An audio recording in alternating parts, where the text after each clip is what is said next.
What is your name? Jamie. And where were you born, Jamie, and what year? I was born in St. Charles, Illinois in 1952. And then we moved to Florida, where I grew up. And what brought you out to Sausalito? We moved the nonprofit here in 1979 from the San Francisco, and I stayed. I just stayed. When I opened my video production business a few years later, I decided it would be here, and it's been here ever since. You've lived here for quite a while. What kind of changes have you seen in town? I think it's one of the charms of Sausalito that there's not that much. At one point, Jack Tracy says, somebody who comes back after being gone for 40 years is going to be able to find their house. It doesn't change that much. It's something about the Sausalito's investment in its history. Sausalito has done a good job of keeping that. What do you love most about living here? It's a place that creates culture. It's where the stone drops in that makes the ripples that go out.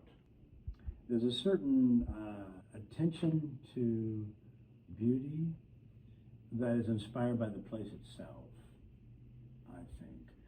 And there's no better example than the houseboat community, which is said to be the largest in the world, 4,000 houseboats. Each house, if you take a walk out of those docks, they just took an old barge, but then they built this thing that they live in that would be accepted at Burning Man. You know, they're exotic and unusual and a lot of found art, and it changes the lives of those people. There's something about houseboats, their expression as my house could be completely unique.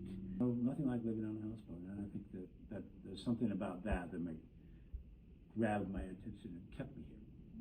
Would you like to share a special memory or moment of your time here in Sausalito? Way back when Sausalito was a transportation hub, the ferries came from across the waters. There was no bridge. There was a big train terminus here, across roads. There's a moment where somebody gets off the boat and is looking for a clock. And they look up and they go, wow, this place is nice. And at that point, they may have set down their bags and take a little walk, but they looked around and they went, I could live here. And that doesn't mean they do, but some lucky people get to do that. And Shel Silverstein's book, Where the Sidewalk Ends. Will you read it to us? He has, there's a place where the sidewalk ends, and before the streets begins. And there the grass grows soft and white, and there the sun burns crimson bright. Yes, we'll walk with a walk that is measured and slow, and we'll go where the chalk-white arrows go.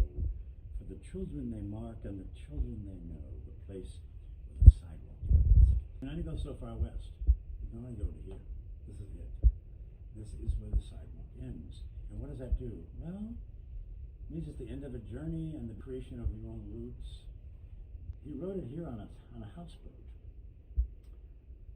Thank you, Shel.